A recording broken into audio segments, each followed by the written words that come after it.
The study had always been my sanctuary, a place to think, reflect, and create. But now it felt like a tomb. The air was thick with memories that no longer felt real, tainted by doubt and betrayal. For years, I believed Vanessa and I had built something unshakable, a life filled with shared dreams, a family we adored, and a bond that could weather any storm. It was a lie I had clung to, blind to the subtle fractures forming right under my feet. Looking back, the signs were there all along, small enough to dismiss at the time. Vanessa, sharp and ambitious, had a magnetic charm that made everyone feel special. It was what had drawn me to her years ago. But that warmth had slowly started to cool, replaced by a distance I couldn't understand. Late nights at work became routine.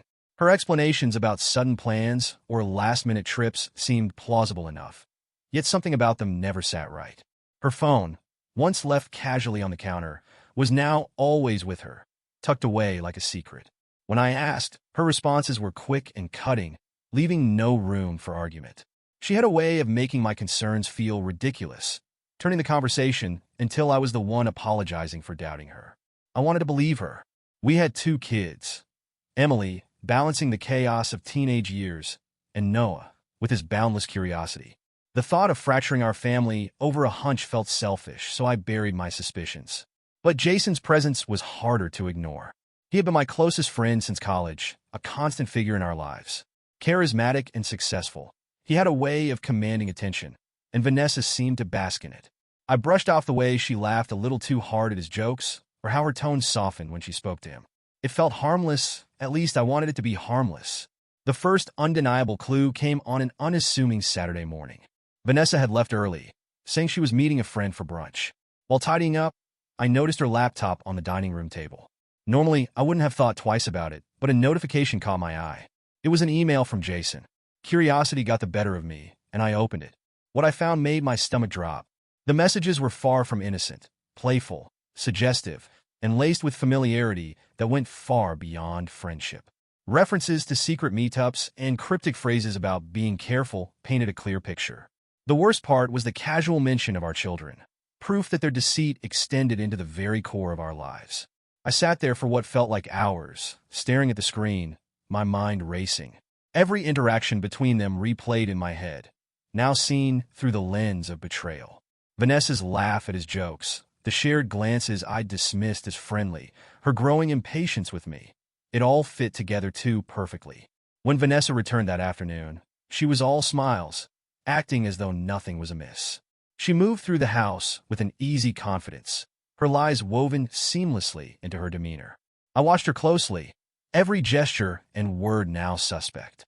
She had perfected the art of deception, and I realized confronting her in that moment would be pointless. She would twist the narrative, deflect, and make me question myself. Instead, I made a quiet decision to wait. I needed more than suspicion and a string of emails. I needed undeniable proof, something she couldn't manipulate. Vanessa had spent years cultivating an image of the perfect wife and mother, a role she played with precision. If I exposed her, it would have to be absolute. So I kept quiet, feigning ignorance while the fire of betrayal burned inside me. My world had shifted, and I couldn't yet see what the future held. But one thing was certain, I wouldn't let her lies define the ending of our story. The days that followed were a blur of observation and restraint. I noticed everything, every inconsistency in her stories, every unexplained smile as she stared at her phone, and every sudden change in mood when I entered the room. Vanessa moved with a confidence that infuriated me, as if she had no idea I was starting to see through her facade. I began cataloging her behavior, mentally filing away each small detail that seemed out of place. She had always been meticulous with her routines, but now they felt rehearsed, deliberate. She left the house at odd hours, claiming to run errands or meet friends, though she rarely brought back anything to show for it. On one occasion, she mentioned visiting her sister, but when I casually asked her sister about it days later, there was no recollection of the visit. At night, I lay awake replaying the emails I'd read. The intimacy between her and Jason was undeniable, their words filled with inside jokes and veiled references to encounters I hadn't known about. They'd been careful, but not careful enough. Their arrogance, the belief that I was too naive to notice, was what gave them away. Emily and Noah were blissfully unaware of the growing tension. To them, Vanessa was still the attentive mother, helping with homework and organizing family dinners. She played her part well, and I envied their innocence. But I knew the truth would eventually shatter their illusion of her, just as it had shattered mine. I began to take subtle steps to uncover more.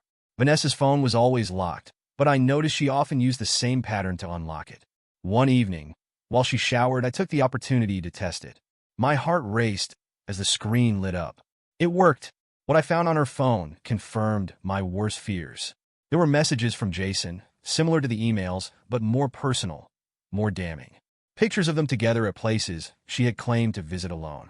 There were even conversations about me, mocking my perceived obliviousness and discussing how to manage my suspicions.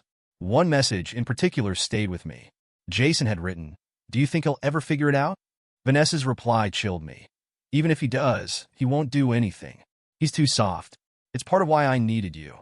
I felt a mixture of rage and heartbreak. The woman I had loved, the mother of my children, saw me as a joke, someone to manipulate and dismiss. But if she thought I was too weak to act, she was wrong. Rather than confront her, I began taking steps to protect myself. I contacted a lawyer, explaining the situation and asking for advice. The lawyer was straightforward. Evidence was key. If I wanted to secure custody of Emily and Noah, I needed more than suspicions and hurt feelings. I decided to document everything. I took screenshots of her messages, saved the photos, and even recorded snippets of conversations when I could. It felt invasive, like I was violating her privacy, but I reminded myself that she had already destroyed the trust between us. This wasn't about revenge. It was about survival. Despite the growing bitterness inside me, I forced myself to act as though nothing had changed. Vanessa didn't seem to notice my watchfulness. If anything, she grew bolder, leaving her phone unattended for longer periods and making less effort to cover her tracks. It was as if she believed her lies were so seamless that I couldn't possibly unravel them. But I was unraveling them, piece by piece. Every text, every receipt, and every inconsistency was another thread pulled from the fragile mask she wore. I didn't yet know how or when I would confront her, but I knew one thing. When the moment came, I would make sure the truth was undeniable. As the days turned into weeks, my resolve only deepened. Vanessa had no idea I was unraveling her carefully constructed web of deceit, and the more I uncovered, the clearer her confidence became. She was so assured of her ability to control the narrative, so certain that I would never dare challenge her. That arrogance became my greatest advantage. Her behavior shifted in small but telling ways. She began leaving earlier for her so-called errands and returning later than usual. There were times when she'd come home with the faintest whiff of cologne that wasn't mine, claiming she'd been at the gym or meeting a friend. I didn't confront her. Instead, I nodded, smiled, and played my role as the unsuspecting husband. But behind the scenes, I was methodical. I installed a small tracking app on her phone, one that allowed me to see her location in real time. The first time I checked it, my heart pounded as the map loaded. She wasn't at the grocery store, as she had claimed, but at a boutique hotel downtown. The address matched one of the receipts I'd found in her email, a charge for a business lunch that was anything but. I followed the trail carefully, never too quickly, never too emotionally. It wasn't enough to suspect. I needed undeniable proof. I hired a private investigator, a sharp, discreet professional who had seen it all. When I handed him the evidence I'd already gathered, he nodded with quiet approval. "This is a good start," he said. "Now let's get the rest." The PI began tailing Vanessa on her outings, snapping photos and documenting every detail. Within days, he had captured images of her and Jason together, hand in hand at the hotel, sharing drinks at a secluded bar, and even leaving his apartment late at night. Seeing the photos was a punch to the gut, a brutal confirmation of what I already knew. Meanwhile, Vanessa's lies grew more elaborate. She told me she had been promoted at work, which required her to take on additional projects and attend late-night meetings. I nodded along, congratulating her, while silently noting that her promotion coincided with the hours she spent with Jason. She even went as far as to involve our children, claiming that her hard work was all for them, to provide a better future. It was Emily who unknowingly added another piece to the puzzle. One evening, she mentioned that Jason had been spending more time with us lately. "He's always around," she said casually. "It's like he's part of the family." Her words stung. Jason, my so-called best friend, had wormed his way so deeply into our lives that even my children saw him as a fixture. I bit my tongue, forcing a smile as I assured Emily that Jason's visits wouldn't last forever. That night, as Vanessa sat across from me at dinner, chatting about her day as though nothing was amiss, I felt the weight of my plans pressing down. I was gathering everything I needed, piece by piece, and yet I couldn't shake the ache of betrayal. It wasn't just the affair. It was the manipulation, the lies, and the sheer audacity of her actions. I told myself to be patient. The time for confrontation wasn't yet. I had to be ready for every possible outcome to ensure that when the truth came out, there would be no escape for her. For now, I let Vanessa bask in her false sense of control. She thought she had me wrapped around her finger, too blinded by loyalty to ever question her. Little did she know, every step she took brought her closer to the day when the mask would finally shatter. Vanessa's brazenness seemed to grow by the day. I watched as she strutted through our home with an air of invincibility, completely unaware of how closely I was observing her every move.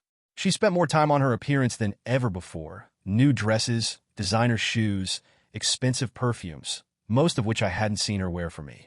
These weren't outfits for work or casual outings. They were chosen to impress someone else. She began dropping Jason's name into conversations more often, almost as if testing the waters to gauge my reaction. Jason mentioned this great restaurant downtown, she'd say casually over dinner, or I ran into Jason at the cafe today. Such a coincidence. I played dumb, nodding along, offering nothing to indicate that I knew her coincidences were carefully orchestrated rendezvous. One evening, she returned from one of her mysterious outings, flushed and beaming. She launched into a story about a new client she'd just landed at work, painting herself as a hard-working career woman juggling the demands of family and business. It would have been convincing if not for the fact that I'd tracked her location to the very same boutique hotel she frequented with Jason. I remember sitting across from her at the dinner table that night, struggling to mask the fury bubbling inside me. Every word she said felt like another knife twist, but I forced myself to stay calm, to remain composed. She thought she was winning, that I was none the wiser. And that illusion was my greatest weapon. The private investigator continued to deliver evidence, each piece more damning than the last. One photo in particular stood out, a candid shot of Vanessa and Jason sharing a laugh at a rooftop bar. She was leaning into him, her hand on his arm, the way she used to lean into me. It wasn't just a betrayal of our marriage. It was a betrayal of everything we had built together. Despite the weight of my growing collection of evidence, I maintained my routine. I went to work, spent time with Emily and Noah, and played the part of the devoted husband. It wasn't easy. There were nights when the bitterness threatened to consume me, when I wanted nothing more than to confront her and lay everything bare. But I knew that patience was my ally. The kids remained blissfully unaware, though Emily started asking more questions. "Why is Mom always so busy?" she asked one evening while we worked on a school project together. I gave her a vague answer about work obligations, not wanting to tarnish her view of Vanessa just yet. But deep down, I resented how Vanessa's actions were already impacting our children. Noah, thankfully, was too young to notice the cracks forming. He still clung to Vanessa's affection, eager for her attention whenever she was home. Watching him race to hug her after one of her business trips filled me with a mix of heartbreak and anger. How could she look him in the eye and lie so effortlessly? One particularly telling moment came during a weekend family outing Vanessa had suggested, a hike through the nearby trails. She was unusually cheerful, almost performative in her attempts to engage with me and the kids. It felt staged, like she was overcompensating for her guilt. At one point, when Emily ran ahead with Noah, Vanessa turned to me and gave a forced smile. "You seem quiet," she said, tilting her head as though concerned. I brushed it off, saying I was just enjoying the fresh air. Inside, though, I was screaming, how dare she feign interest in my well-being while carrying on her deceit? How dare she act as though nothing was wrong? But I kept my composure, knowing the day of reckoning was drawing closer. Every false smile, every calculated lie only strengthened my resolve. Vanessa thought she had control, but she was about to learn just how wrong she was. Vanessa's ability to lie with ease never ceased to amaze me. She had perfected the art of deflection, weaving half-truths into her stories so seamlessly that even I, with all my evidence, sometimes found myself questioning reality.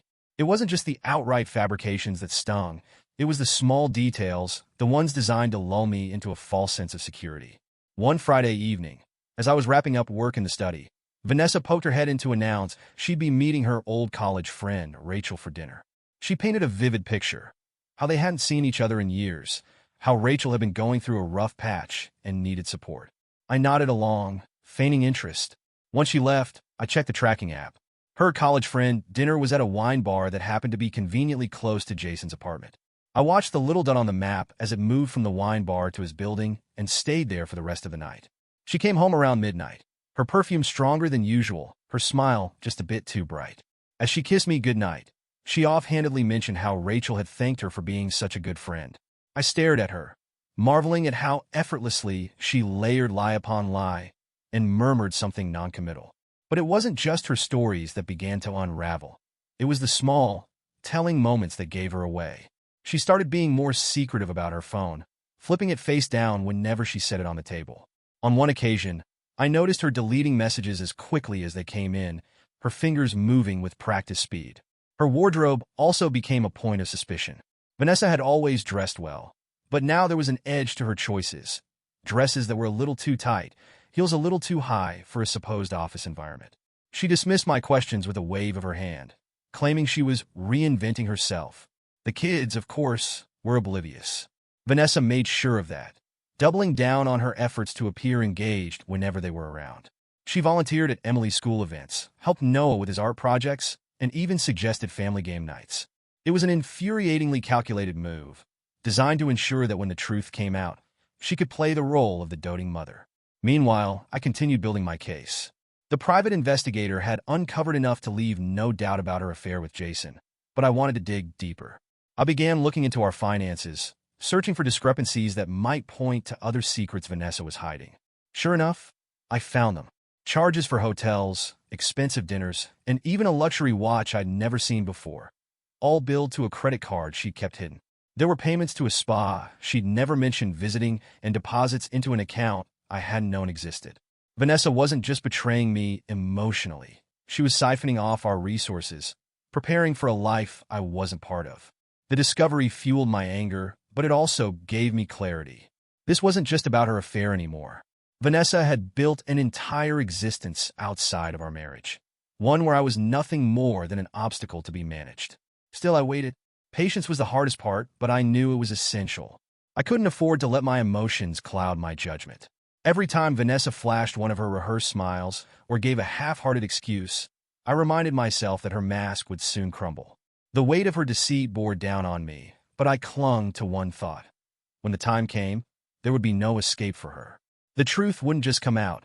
It would shatter everything she had worked so hard to protect. And I would make sure of it. As the weeks passed, I found myself watching Vanessa more closely than ever. Every word she spoke, every glance she cast my way, felt like part of a carefully rehearsed performance. She had no idea how much I already knew, no inkling of the storm I was quietly preparing. Her confidence was both maddening and strangely satisfying, knowing it would be her undoing. One evening, she came home brimming with excitement, waving around an invitation to a gala hosted by her company. She gushed about how important the event was, how all the senior partners would be there, and how we simply had to attend together. It was a curious shift. She'd spent so much time distancing herself from me that her sudden insistence on presenting us as a united front felt forced. I agreed without hesitation, masking my curiosity behind a smile. She seemed pleased, perhaps even smug, as if she believed she was still pulling the strings. In truth, I welcomed the opportunity to observe her in an environment where she would undoubtedly feel the need to perform. The night of the gala arrived, and Vanessa spared no expense. She wore a sleek black dress that clung to her figure, paired with diamond earrings I hadn't seen before, likely another gift from Jason. She was radiant, exuding confidence as we walked into the grand ballroom. The event itself was a blur of small talk and handshakes. Vanessa worked the room like a seasoned politician, charming her colleagues and basking in their admiration. I played the part of the supportive husband, nodding along and offering polite smiles. But as the evening wore on, I began to notice subtle cues. Her glances toward the far side of the room, the way her smile lingered just a little too long when Jason approached. He was there, of course, dressed impeccably. Jason blended into the crowd with ease, chatting with guests as if he had nothing to hide. Watching him laugh and mingle, I felt a surge of anger, but I forced myself to remain calm. Confronting him now would accomplish nothing. At one point, Vanessa excused herself to catch up with some colleagues. I followed her movements discreetly, watching as she made her way toward Jason. They stood close, their conversation animated but low enough that I couldn't hear. It was the body language that gave them away. The casual touches, the way she leaned in slightly, the glint in her eye. I lingered near the bar, pretending to be engrossed in a conversation with another guest, while keeping them in my peripheral vision. After a few minutes, they moved toward the terrace, slipping outside under the pretense of needing fresh air. I waited a beat before following, positioning myself where I could see them without being seen. They were standing near the edge of the terrace, backs to the room. Vanessa was laughing at something Jason had said, her hand resting lightly on his arm. It was a scene straight out of a romantic movie, but for me, it was a living nightmare. I didn't approach them. Instead, I stepped back into the ballroom and pulled out my phone, snapping a photo of them through the glass doors. It was another piece of evidence to add to the growing pile, another thread to pull from the web of lies she had spun. Later that night, as we drove home, Vanessa was glowing, recounting how well the evening had gone. She spoke about promotions and opportunities, about how proud she was of her work. It was as if she believed the facade she had created, as if she had convinced herself that her lies didn't matter. I played along, nodding in agreement, even congratulating her on how flawlessly she'd handled herself. Inside, though, I was already planning my next move. The gala had confirmed what I already suspected. Vanessa and Jason weren't just reckless. They were arrogant. And that arrogance would be their downfall. The night solidified my determination. Vanessa thought she was untouchable, but the cracks in her mask were widening. I just needed to bide my time and wait for the perfect moment to reveal the truth. After the gala, Vanessa seemed more emboldened than ever. It was as though the event had reinvigorated her sense of control, a reminder of how effortlessly she could weave her lies and maintain her double life. She was more talkative at home, throwing out casual mentions of Jason in conversations as if daring me to question her. Jason said the firm might expand into the West Coast soon, she remarked one evening, stirring her tea with a practiced ease. It's exciting to be part of something so forward-thinking. I merely nodded, letting her fill the silence with more tidbits about her work and Jason's supposed brilliance. It was almost laughable how boldly she tried to normalize his presence, as if I might forget what I'd seen and uncovered. Her confidence was infuriating, but it also worked to my advantage. She became sloppier in her lies, more complacent in her routines. The private investigator continued to feed me a steady stream of evidence. Photos, logs of her movements, even recordings of her hushed conversations with Jason during their meetups. Each piece of evidence felt like a small victory, a step closer to the inevitable moment when her carefully constructed world would come crashing down. One afternoon, Vanessa mentioned an upcoming work retreat, a 3-day getaway to a lakeside resort. She explained it as a team-building exercise, a way for the firm's senior staff to collaborate and unwind. Her tone was light, almost dismissive, as if it were just another obligation on her busy schedule. I knew better. The tracking app confirmed that her destination was indeed a lakeside resort, but it wasn't booked for a company retreat. It was reserved under Jason's name, a private booking for two. The arrogance of it was staggering. They weren't even trying to hide anymore. I decided to use this trip to my advantage. While Vanessa packed her bags, chatting animatedly about the workshops she'd be attending, I quietly reached out to the investigator, laying out a plan to capture undeniable proof. If Vanessa wanted to indulge in her fantasy of a secret getaway, I would make sure it became the cornerstone of her undoing. The morning she left, Vanessa kissed me goodbye with the same practiced charm she had used 1,000 times before. She even hugged Emily and Noah, promising to bring back souvenirs from the trip. Watching her feigned affection made my stomach turn, but I kept my expression neutral, wishing her a safe journey as she walked out the door. Once she was gone, I sprang into action. The investigator was already on her trail, documenting her every move. I took the opportunity to review the evidence I'd collected so far, organizing it into a meticulous timeline. The photos, receipts, and messages painted a clear picture of her betrayal, one that no amount of denial or manipulation could refute. During her absence, I made an effort to spend extra time with Emily and Noah. We played board games, baked cookies, and even went on a hike, a rare treat for them, given how distracted Vanessa had been lately.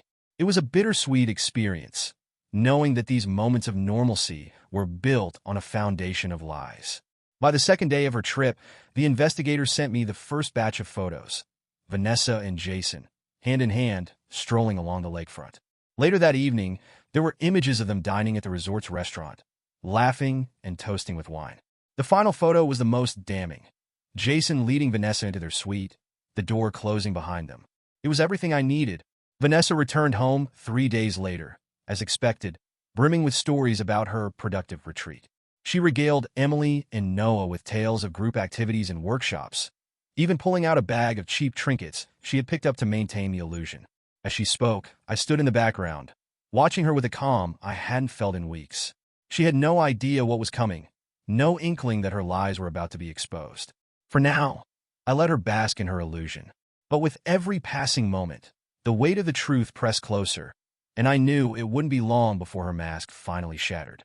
Vanessa's return from her retreat was marked by a renewed energy.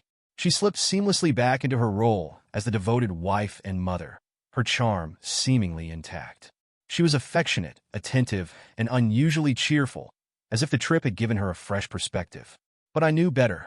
The private investigator's report painted a starkly different picture. Photos of Vanessa and Jason at the lakefront, laughing over intimate dinners, and entering their shared suite at the resort left no room for misinterpretation.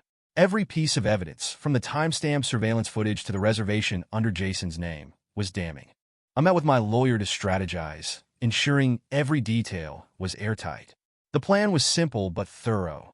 Divorce, full custody of the children, and a case so strong that Vanessa couldn't twist the narrative. Her ability to manipulate was formidable, but I was ready for it. At home, I played along with her charade. She told stories about her retreat, claiming it had been a transformative experience for her professionally. The kids, thrilled by her apparent enthusiasm, soaked up the attention. I stayed quiet, letting her believe she had me fooled. Every night, I revisited the evidence, fine-tuning my preparations. The messages on her phone, the financial discrepancies, and the incriminating photos painted a clear picture of her betrayal. By the week's end, everything was in place. Vanessa had built her identity on the perception of perfection, and I knew that the most impactful way to reveal the truth was to dismantle it publicly. Her birthday party, always a grand affair, was approaching. It would be the perfect stage for her unmasking. As the day neared, a calm determination settled over me. Vanessa's lies were about to collapse under their own weight, and I would ensure there was no escape from the truth. Vanessa's birthday was fast approaching, a day she always treated with great importance. In the days leading up to it, she was her usual self, throwing her energy into planning the perfect event. She involved Emily and Noah in small tasks, ensuring the day felt like a family effort, but I knew it was just another performance. On the evening of the party, she was in her element, radiant and confident, floating between guests with practiced ease. Jason arrived shortly after the festivities began, blending effortlessly into the crowd, and Vanessa greeted him warmly, their connection evident in the subtle way they interacted. I remained in the background, watching and waiting. The moment I had been preparing for wasn't about revenge. It was about truth. As the evening progressed, I stepped forward when Vanessa had gathered the guests for a toast, my voice steady as I addressed the room. The silence that followed my presentation of the evidence was deafening. The photos, the messages, and the undeniable truth of Vanessa's betrayal played out before her carefully chosen audience. Vanessa's protests fell flat, her attempts to spin the narrative crumbling under the weight of the undeniable. For the first time in months, I felt a sense of release. The lies that had defined our lives were no longer mine to carry. This was the beginning of a new chapter, one free from the illusions Vanessa had built. The party was chaos. Vanessa's mask of control and composure shattered the moment the evidence came to light. Gasps and murmurs rippled through the room, a wave of disbelief that left her frozen at the center. Jason, her partner in betrayal, tried to slip out unnoticed, but even his colleagues turned their skeptical eyes toward him. Vanessa attempted to rally, her voice trembling with desperation as she claimed I was twisting the truth. But the weight of the evidence I presented, a meticulously compiled collection of photos, messages, and financial records, left her with nowhere to turn. The room's once warm reception to her charm turned cold, the trust she had cultivated now replaced by judgment and disbelief. Emily, standing nearby, looked hurt and confused, searching my face for answers. I reassured her softly, promising we would talk soon and that everything I was doing was for her and Noah. She nodded hesitantly, holding Noah's hand as he clung to her, sensing the tension but too young to grasp its meaning fully. Guests began to leave, some offering quiet apologies as they passed, while others lingered, stunned by the spectacle. Vanessa, realizing the tide had turned against her, stormed out of the room, her footsteps echoing against the hardwood floor. Later that night, after the last guest had gone and the house had fallen silent, I found her pacing in the bedroom. She turned on me instantly, her eyes blazing with fury. "How could you do this to me?" she demanded, her voice shaking with anger. I met her gaze, calm but resolute. "I didn't do this to you, Vanessa. You did it to yourself," she faltered, her bravado cracking under the weight of her choices. For a brief moment, vulnerability flickered in her expression, but it wasn't enough to sway me. The divorce papers were ready, and I handed them to her with quiet finality. "This is how it ends," I said. As I closed the door behind me, the house felt eerily quiet, yet lighter than it had in months. Vanessa's lies had ruled our lives for too long, but now they were over.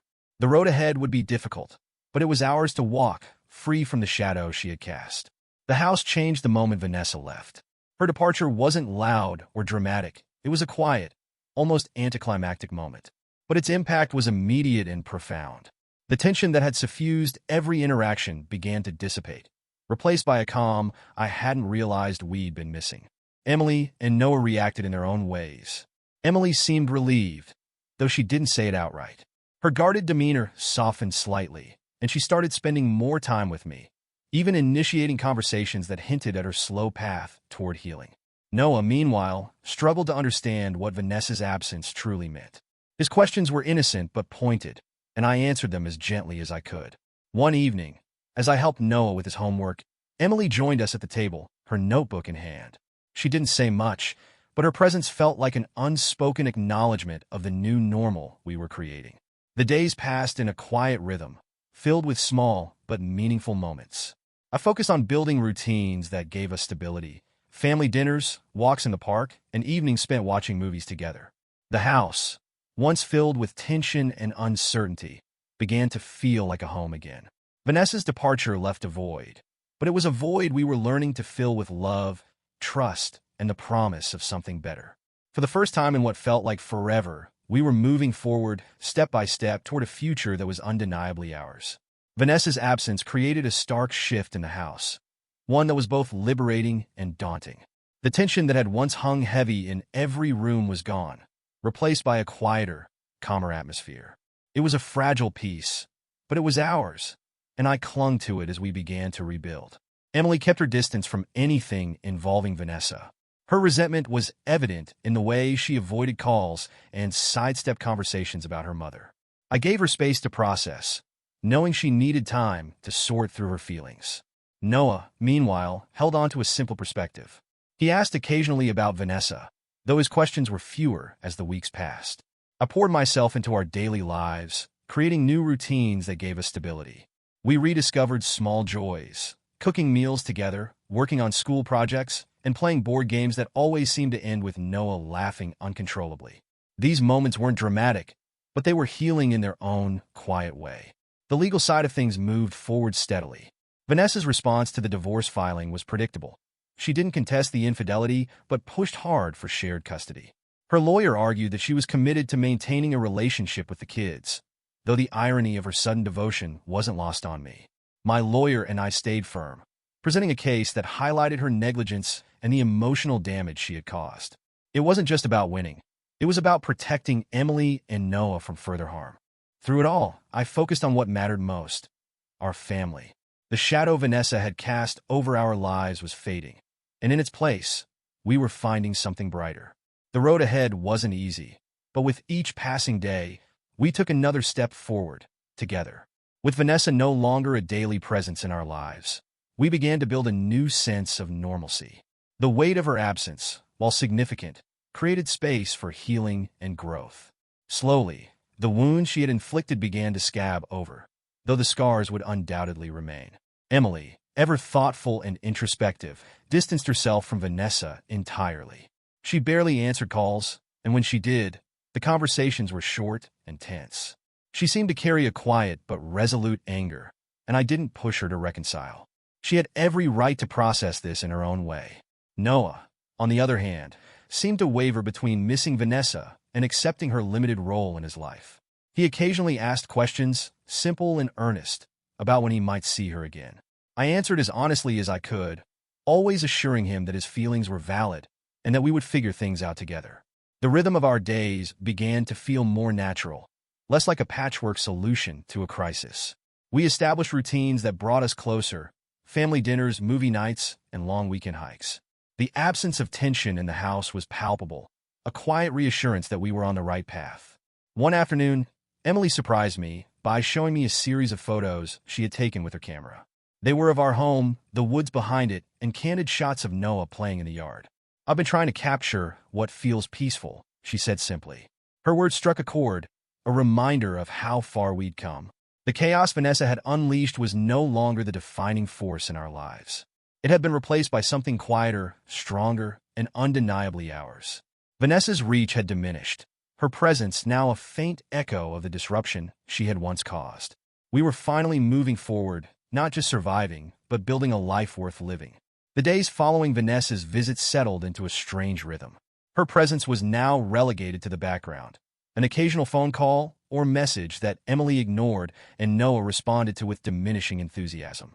The weight of her betrayal still lingered, but it no longer defined every moment of our lives. My focus shifted entirely to the kids. Emily was resolute in her decision to stay with me, voicing her frustration with Vanessa whenever the subject came up. Noah, ever the optimist, wavered between longing for the idea of his mother and embracing the stability we'd found together. I reassured him constantly, letting him know he didn't have to choose, that his feelings were valid no matter what.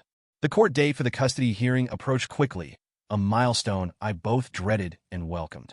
Preparing for it meant revisiting everything.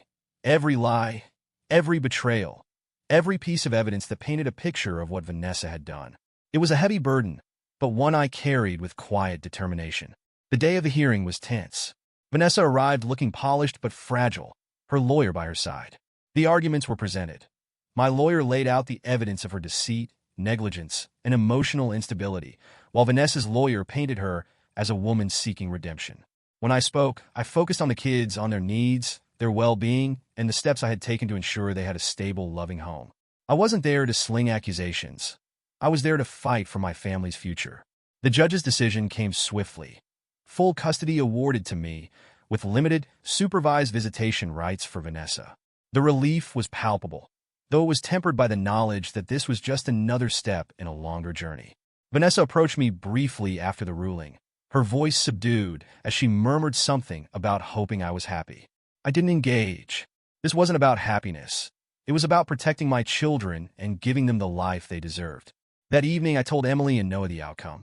Emily's smile returned for the first time in days, and Noah hugged me tightly, whispering that he was glad we would all be staying together. It was a moment of peace amidst the chaos, a reminder that while the road ahead was long, we were on it together. Vanessa's influence had faded, leaving behind the quiet promise of a new beginning. Healing would take time, but we were finally moving forward. Life slowly began to settle after the custody ruling. The tension that had once dominated our lives had lifted, replaced by a calm that made room for something new. Vanessa's presence was limited to her scheduled visits, but Emily rarely attended, and even Noah seemed to approach them with a growing distance. The house, once filled with so much heaviness, began to feel like a true home again. I focused on rebuilding what Vanessa's betrayal had broken. The small rituals we created became the foundation of our days, cooking dinner together, helping with homework, and sharing stories before bed. These moments weren't grand, but they were ours, untouched by the chaos of the past. Emily remained thoughtful and reserved, often retreating into her room to sketch or listen to music. It was her way of processing, and I didn't push her to talk more than she wanted to. Still, she would surprise me with quiet gestures, asking for help with a school project or leaving a note on the kitchen counter thanking me for dinner. Noah, ever the optimist, thrived in stability. He threw himself into activities from karate classes to building elaborate Lego sets in the living room. His laughter was infectious, a sound I hadn't realized how much I'd missed. For me, the nights brought reflection. I would sit in my study, sorting through the echoes of the past year. The betrayal, the heartbreak, and the legal battle. It all felt like a distant storm that had finally passed. I poured my thoughts into writing, finding clarity in the process. One day, as I helped Noah assemble a particularly complicated Lego spaceship, Emily wandered into the room with a small photo album in her hands. She sat next to me and opened it, revealing pictures from the past year. Hikes, birthdays, quiet evenings filled with laughter. I wanted us to have something to look back on, she said, her voice quiet but steady. As I flipped through the pages, a swell of pride and gratitude filled me. These weren't just snapshots. They were reminders of our resilience, proof that we had found joy and strength even in the face of heartbreak. Vanessa's betrayal had left its mark, but it hadn't defined us. We had rebuilt, not just a home, but a life rooted in love and trust. And for that, I was endlessly grateful.